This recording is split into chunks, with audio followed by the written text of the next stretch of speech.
Hey, what's up everybody? Star35 here, bringing you guys a new video. And today we have a bit of sad news. Alice Asylum, the theoretical third game in the American McGee Alice series, is no longer happening. It's been shut down and development is no longer continuing. So I wanted to make a video to talk about it. So first off, I'm a bit late to this, and I don't really follow game development news hyper closely these days.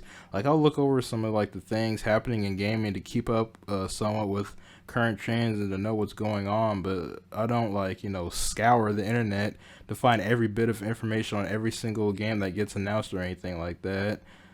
So and plus a lot of the bigger main games that come out nowadays I'm not that into anymore anyways. Like I said, everything's just like an open world game. I'm not really that into open world much anymore, kind of burnt out. But yeah, I'm a bit late to this, and I just found out that Alice Asylum's development has officially ended, thanks to EA of course. But before I get into that, I just want to break this down a little bit. So if you're not already aware, the Alice games are based on the story of Alice in Wonderland. I'm pretty sure everybody knows the story of Alice in Wonderland, and how I got introduced to the games was years ago. I saw the cover art for the original Alice game. I don't remember where I saw it at or how I even came across it. I just have vague memories of seeing like the cover art for the original Alice game years ago. It was kind of a long time ago at this point. I want to say this was like the early-ish to mid 2000s, I think. Not too sure, as you know, as I said, this was a while ago, and I don't fully remember how I came across it. But anyway, I saw the box art for it and I thought it looked cool. But you see, the problem was that the game was only available on the computer. It didn't have a version on the PlayStation 2 or anything like that. And I rarely really played video games like that on the computer. Only video games I played on the computer back then were the first two Harry Potter games and like Nicktoons Racing. So basically, there was never any way for me to really play this game. Fast forward some years later, I would remember about this game at times, and sometimes I'd look up YouTube videos about the game to see what the game was like since I've never played it. And for what I saw of it, I thought it would look like a really cool looking 3D platformer.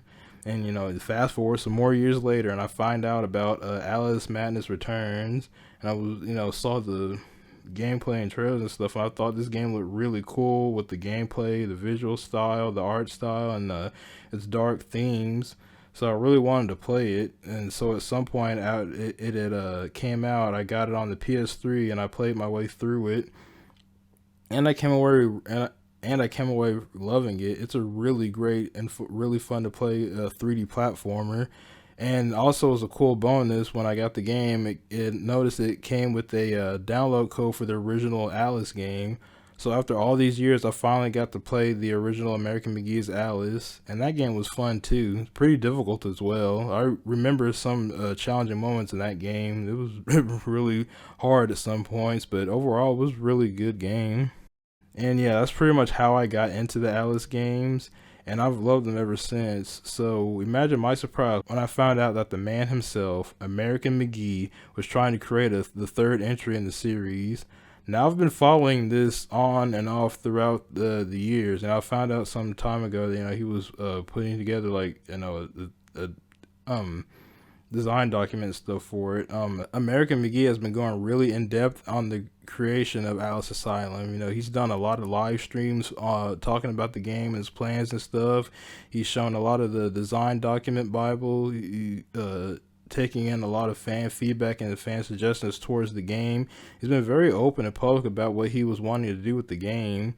And like I said, I'd watch a few of the live streams and kind of read over some of the design document that he and his team were working on, but I didn't want to see too much, as I wanted to go into the game as blind as I can. So I, avoided reading like the story stuff or anything like that. So I would just check in on things going on it every once in a while.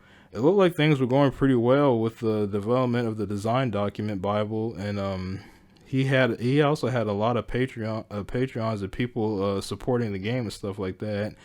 That he would always say that at the end result of the game coming out lies with EA, since they own the IP and stuff like that. So it always was up to EA to see if the game would actually come to fruition. So what he was doing this entire time was putting together the design document and showing what the art style of the game would look like. He did some videos on character models and pieces of music and things like that. I encourage you guys to look it up. It's pretty cool looking stuff. And when he finally finished up the doc, he sent it into EA and had some talks with them. But unfortunately, EA turned it down. Now I'll quote some of it. On the question of funding, they have ultimately decided to pass on the project based on an internal analysis of the IP, market conditions, and details of the production proposal. On the question of licensing, they replied that Alice is an important part of EA's overall game catalog. A selling or licensing isn't something they're prepared to do right now. Okay, so they say it's an important part of EA's game catalog, but they haven't done anything with this franchise in 12 years. The Madness came out in 2011. They say it's an important part of their catalog, yet when the main dude that spearheaded the creation and development of the first two Alice games hands them a deep, fully in-depth design bible with schedules, goals, and budgets all lined up and laid out for them, they just go ahead and slap them down and turn the proposal down in all of this work and effort. Yeah, okay, yeah, sure. It's such an important, game to you guys that you sit on the IP and do nothing with it, and then you turn down opportunities to bring it back or anything like that. Okay. And that's not the end of it either. After this, American McGee pretty much announced his retirement from the games industry with this also. So I'll read another quote. If someone does manage to convince EA to make Asylum, I would like to make it clear that, from this point forward, I have no desire to be involved with that or any other Alice-related development. My involvement with Alice is also at an end. Going forward, I will focus on my family and our family business at Mysterious. So pretty much after going through all of this, he's pretty much announced his retirement from game development in general. And you know what? I don't even blame him. I mean, you put in all this work and effort into this for years, only to get bullshitted, and now you can't even do anything with it anymore. And this was pretty much a passion project for him. He wasn't getting paid to do any of this. All the money he was making through Patreon and stuff was going to pay his artists and stuff like that, and the team to get put things together. I was he wasn't even making money off of this. And in case if you don't know who American McGee is, he's a game designer that's been in the industry for years. And he got us started ID Software working on Doom 2 and the Quake games. So he's pretty much a veteran in the industry. And he's also made other games like American McGee's Grimm and Scrapland. And I've seen some of his seen some gameplay of some of his other games throughout the years and stuff, but I haven't played them personally myself. But I would really like to play them someday at some point. They all look pretty cool and interesting in their own ways, which is pretty much is the trademark of American McGee. His games are always just unique in their own way and stuff like that.